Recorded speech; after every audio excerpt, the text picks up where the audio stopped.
I'm Clinton Cole. I'm the director of a C+C architectural workshop.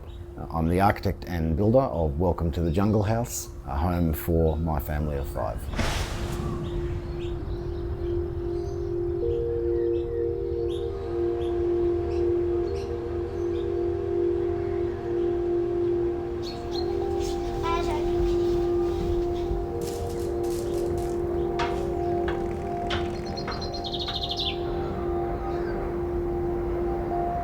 So the original building was a shop-top terrace. In the 40s and 50s, it was actually a corner store.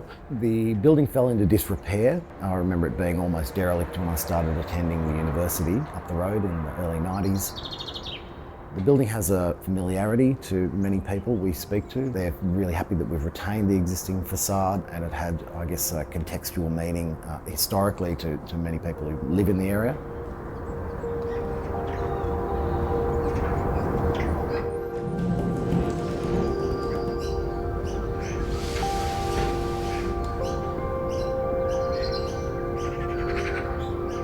One of the systems which visitors find most intriguing is the aquaponics system. We've got 60 silver perch sitting outside my kids' bedroom windows. The fish water is pumped to the roof where the vegetables and the fruit consume the nitrogen-rich bacteria which grows from the pond water. That then filters through clay beads and the soil and is drained back down to an underground tank. From there, it's pumped through a filter back to the fish pond. So it's a closed loop system in terms of the water cycle. Growing fruit and vegetables and fish on site and harnessing water and power. In a way, it's returning the building to its former use as a corner shop of sorts. One of the unplanned benefits that we've gained from the house is the excess food that we're producing. We're sharing with neighbours and with friends. So it's really brought the community together.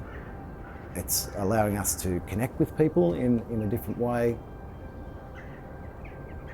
We've really tried to embrace technology in terms of data capture. So the wind and solar data is captured, the irrigation is connected to the internet, so it adjusts according to temperature and climatic conditions.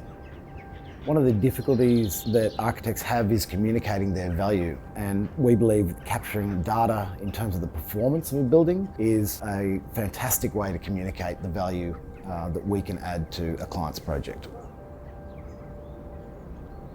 Now, one of the things I was really cognizant of when I was designing the project was the way in which the public consume architecture, and they mostly consume it through the media. So making the sustainability and the regenerative attributes of the architecture exist in a symbiotic way with the architecture itself was really important, so it's perceived as aspirational.